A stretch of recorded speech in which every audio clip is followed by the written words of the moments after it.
Welcome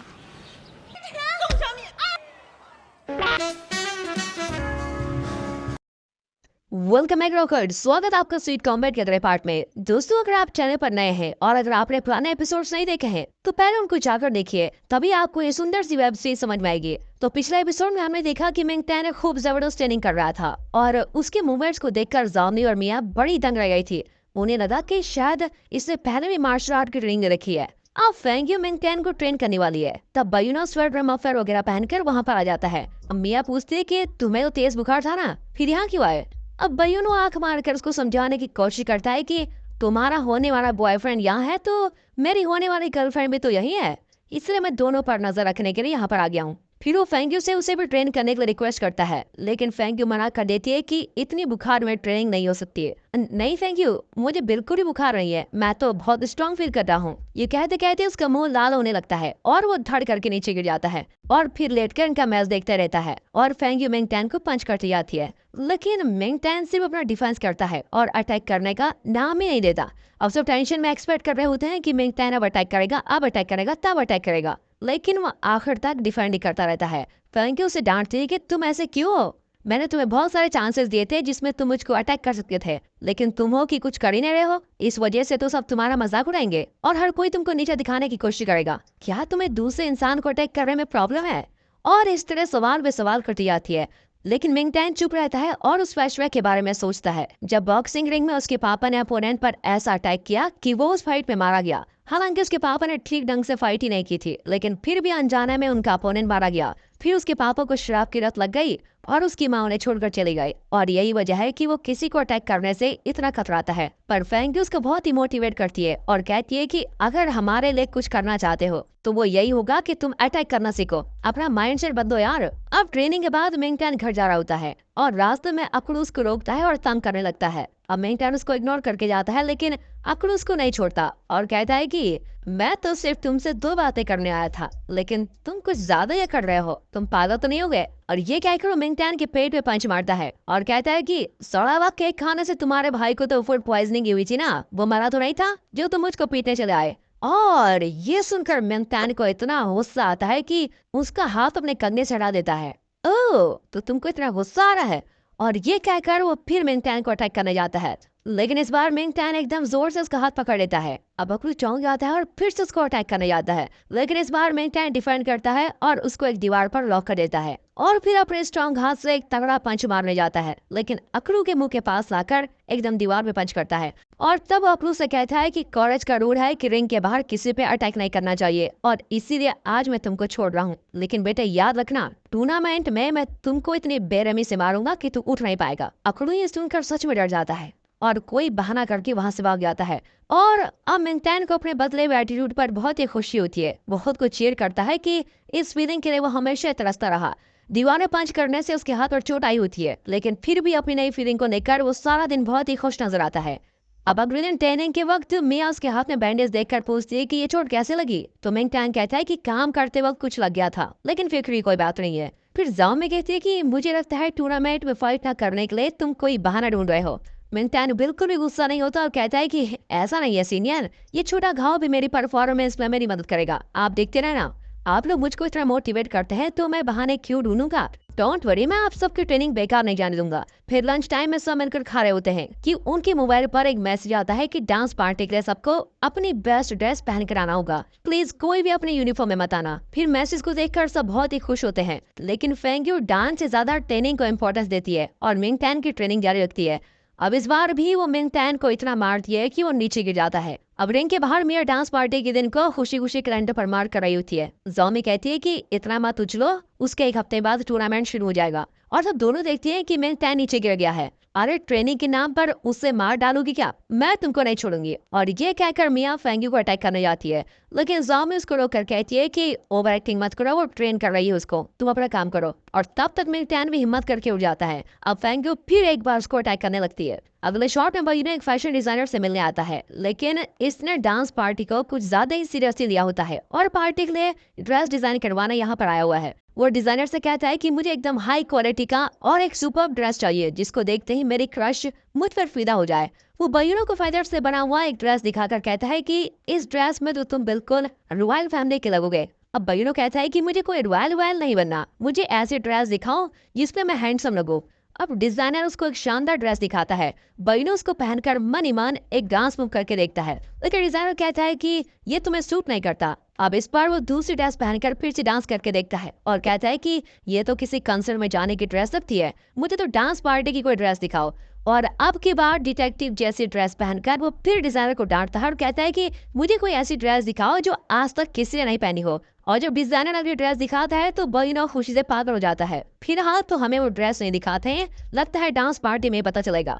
अगले scene में मिया मिंगटैन के लिए एक नई ड्रेस खरीद कर लाती है। तुम डांस पार्टी में यही पहनना, बहुत हैंडसम लगोगे, ये कहकर वो उसको ड्रेस देती है, लेकिन मिंगटैन उसको लेने से संकोच करता है। तो वो कहती है कि यार मुझे पराया मत समझो, मैं तुम्हारी फ्रेंड हूँ, अगर तुम ये लोगे तो मुझको बहुत ही खुशी होगी। पर मिंगटैन कहता है कि आप ऑलरेडी मेरे लिए बहुत कुछ कर चुकी हैं और मेरे घर आकर मेरे भाई बहन के लिए भी आपने काफी अच्छा खाना बनाया। फिर उस दिन मेरे भाई को हॉस्पिटल भी आप ही लेके गए, वरना पता नहीं इसका क्या हाल हुआ होता। ऊपर से मेरे पार्ट टाइम जॉब में आपने मेरी बहुत ही मदद की थी और मुझे तो ये भी नहीं पता कि मैं बदले में कुछ कर भी पाऊंगा या नहीं, इसलिए प्लीज आप ये ड्रेस रख लीजिए और मुझे कल ही सैलरी भी मिली है, मैं कर लूंगा। ये कहकर वो कुछ पैसे निकाल कर मिया को देता है।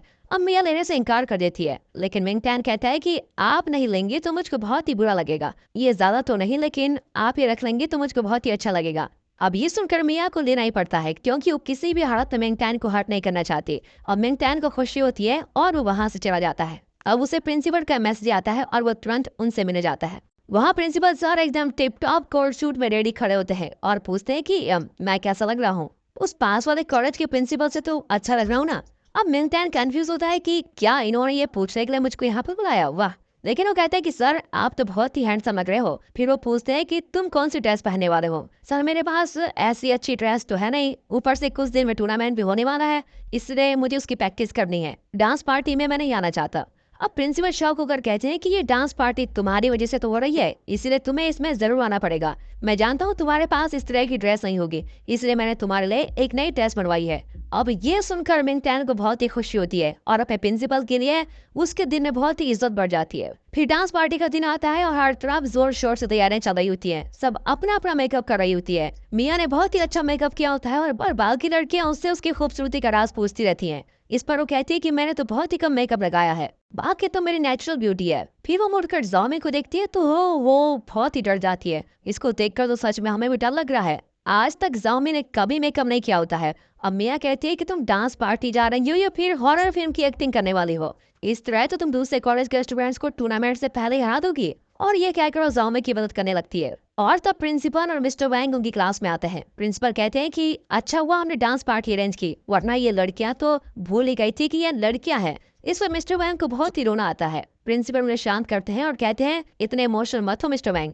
फिर मिस्टर वैंग कहते हैं कि वो बात नहीं है सर, मुझे तो इस लड़की ज़ाओमी की फिक्र हो रही है, देखिए उसने अपना क्या हाल बना लिया है। ठीक है मिस्टर वैंग, शांत हो जाइए, सब कुछ ठीक हो जाएगा। अब डांस पार्टी शुरू होने वाली है। प्रिंसिपल स्टूडेंट्स को बताते हैं कि कुछ देर में पास के कॉलेज से स्टूडेंट्स यहाँ पर आ जाएंगे, उनका स्वागत करने के सब तैयार रहना और मिस्टर वैंग आप स्टूडेंट्स का ध्यान रखना। ये कहकर प्रिंसिपल चले जाते हैं और मिस्टर वैंग तलवार की तरह अपना मेटल डिटेक्टर निकालते हैं और कहते हैं कि ये एक मार्शल आर्ट कॉलेज है, इसलिए हम नहीं चाहते कि कोई भी किसी तरह का वेपन अंदर लेके जाए, इसलिए सबको स्कैन करके ही अंदर जाना पड़ेगा। अब स्कैनिंग होने लगती है और दो स्टूडेंट्स के अंदर जाते ही अलार्म बजने लगता है। एक लड़की के पास तलवार होती है तो मिस्टर वैंग पूछते हैं कि अरे ये किस खुशी में लेके जा रही हो। वो बताते हैं कि सर ये मेरा डांस पार्टनर है। अब मिस्टर वैंग कहते हैं कि वाह ये डांस पार्टनर है, अरे कब सुधरोगी तुम। फिर वो तलवार को ले लेते हैं।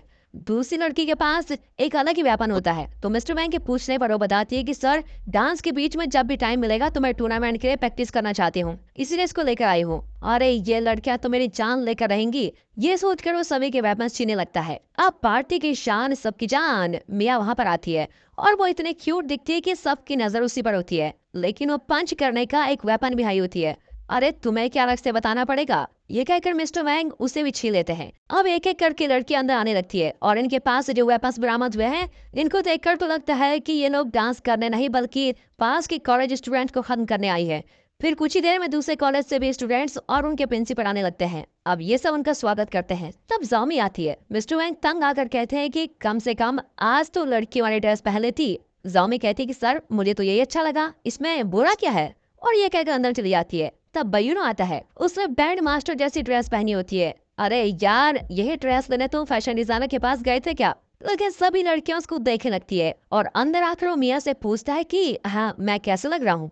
हाँ, हमेशा की तरह आज भी तुम चौकड़ी लग रहे हो। और तब फेंग्यू की एंट्री होती है। उसने एक बहुत ही अच्छी ब्लैक ड्रेस पहनी होती है। अब तीनों मिंग टैन की राह देख रही होती है। फिर ऑडिटोरियम में दोनों कॉलेजेस के प्रिंसिपल स्पीच देते हैं कि दोनों कॉलेज के स्टूडेंट्स को आपस में फ्रेंड्स की तरह रहना चाहिए। आप लोगों की दोस्ती के लिए ही हमने ये डांस पार्टी रखी है, इसीलिए सब मिलकर आज की शाम इस पार्टी को खूब एंजॉय करो। अब इसके बाद लाइट्स ऑफ और डिस्को लाइट्स ऑन कर दिए जाते हैं। इतने में लव सॉन्ग बजने लगते हैं और सब डांस में मस्त हो जाते हैं। तब मिंग टैन अंदर आता है और सब उसको ही देख रहे होते हैं। कोट सूट में बहुत ही हैंडसम लग रहा होता है। मिया और जोमी कहती है कि हमें लगा तुम आओगे नहीं। तो मिंग टैन कहता है कि मुझे भी ऐसा ही लग रहा था, लेकिन प्रिंसिपल सर ने मुझको पर्सनली बुलाकर यहाँ आने को कहा था। उन्होंने मुझे ड्रेस भी दिलवाई थी। अब मिया उसका हाथ छोड़ने का नाम ही नहीं लेती। चलो हम दोनों डांस करते हैं, ये कहकर वो मिंग टैन को अपने साथ बुलाती है, लेकिन वो कहता है कि मुझको तो डांस ही नहीं आता। अब इसी बीच जामी फेंग्यू की फीलिंग समझ आती है और मिया को खींचकर दूर लेके जाती है। इतने में बयूनो उन दोनों को डांस करने लेके जाता है और मिंग टैन और फेंग्यू एक दूसरे को देखकर बड़ी अच्छी स्माइल करते हैं और इस तरह बाकी लोग डांस पार्टी खूब एंजॉय कर रहे होते हैं। फिर कुछ ही देर में मिंग टैन एक और जाकर खड़ा हो जाता है और फेंग्यू भी अब अकेली खड़ी रहती है।